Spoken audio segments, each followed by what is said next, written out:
শুধু উন্নয়ন উন্নয়ন, কিন্তু উন্নয়নে কিছু নেই, উন্নয়নে কোনো ধারাবাহিকতা নাই, শুধু খাতা কলমে উন্নত, কিন্তু বাস্তবতা কিছু কুমিল্লা থেকে আমার আজকে রাত্রে 10:25 ফ্লাইট সিঙ্গাপুর যাচ্ছিলাম। তো এখন এখানে আসলাম, আসার পর দেখতেছি যে আসার সময় শুনলাম যে বিমানবন্দরে আগুন লাগছে। তো এই আগুন লাগছে, এখানে আসলাম, কিন্তু আমাদের যেই ফ্লাইটটা কি ডিলে হবে নাকি সঠিকটা ওইটা এখন আমরা দেখতে পাইতেছি না। জাস্ট একটা বিড়ম্বনায় আছি।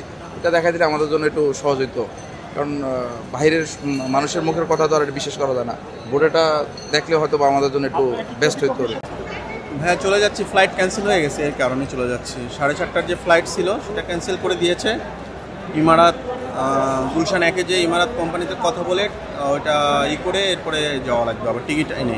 মানে বড় কোনো গতি বলতে পারি না, সঠিক কর্তৃপক্ষ যদি সহযোগিতা করে তো আমাদের কোনো বড় ক্ষতি হবে না। যে আমি অলরেডি ছুটিতে আসছি, সৌদি থেকে ছুটিতে আসছি, এখন আমার ব্যাক করতেছি, তো এই জন্য এই সমস্যাটা আজকে হয়েছে আগুন লাগার কারণে। এখন ইনশাল্লাহ যে টিকিট যে এটা আমি পিছনে নামার পর দেখি যে কত তারিখের টিকিট পাই, তারপর এটা দেখবো।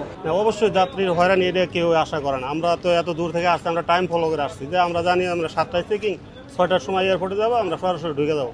কিন্তু এটা আমরা বাড়ি থেকে আসার পরে দেখি এই অবস্থা, এটা তো আমাদের জন্য একটা দুর্ভোগ। এইভাবে বসে থাকা তো আমাদের কোনো মানে হয় না, এটা তো আমরা আশা করি না। ভাই, আজকে আমার ফ্লাইট ছিল সিঙ্গাপুরের ফ্লাইট 11:55-তে।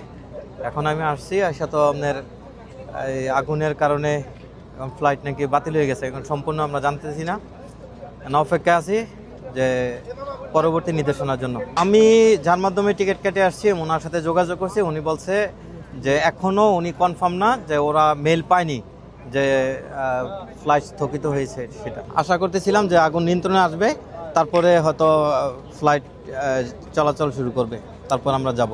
ভোগান্তর সৃষ্টি মানে 100%। আমরা এখন মনিটর ফলো করতেছি, কিন্তু মনিটরে এখনও সিঙ্গাপুরে কোনো এয়ারলাইন্স চলবে কিনা এটা এখনও জানতে পারতেছি। আমাদের অত্যন্ত খুবই খারাপ লাগবে, কারণ অনেক দূর থেকে জার্নি করে আসছি। কোথা থেকে আসছি? কুড়িগ্রাম থেকে। হ্যাঁ, অবশ্যই এটা কেমন করে ঢাকা শহরে থাকা খুব কষ্টকর, এবং যাতায়াত খুবই কষ্টকর। এই যে এখন পর্যন্ত খুব হয়রানির শিকার হয়ে আছি। তো বাকিটা আল্লাহ ভরসা, দেখি কী হয়। শুধু উন্নয়ন উন্নয়ন, কিন্তু উন্নয়নে কিছু নেই, উন্নয়নে কোনো ধারাবাহিকতা নাই, শুধু খাতা কলমে উন্নত, কিন্তু বাস্তবতা কিছু। যদিও বাংলাদেশ আন্তর্জাতিক মানের একটা এয়ারপোর্ট, কিন্তু ওই হিসেবে আমরা যারা যাত্রী, প্রবাসী বলি বা যাই বলি, কিন্তু ওই হিসেবে আমরা সুবিধা পাচ্ছি না। বেরোতে সমস্যা, ঢুকতে সমস্যা, যাতায়াত সমস্যা, অনেক দিক দিয়ে হয়রানির শিকার হতে যাচ্ছে। কিন্তু সিঙ্গাপুরে আমরা যখন যাওয়া আসা করি তখন আমাদের অত কোনো হয়রানি হয় না, একদম পানির মতো পরিষ্কার। এটা আমি বলি বাংলাদেশের প্রশাসনিক ব্যবস্থা ব্যর্থতা।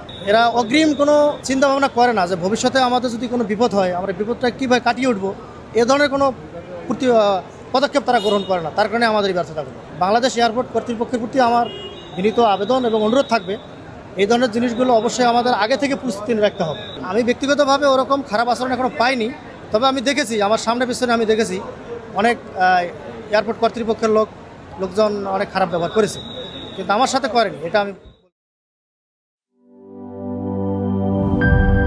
শিয়া বাটার ও ভিটামিন ই সমৃদ্ধ লিলি বিউটি সোপ, তারুণ্যময় উজ্জ্বল ত্বকের জন্য। রিমার্ক।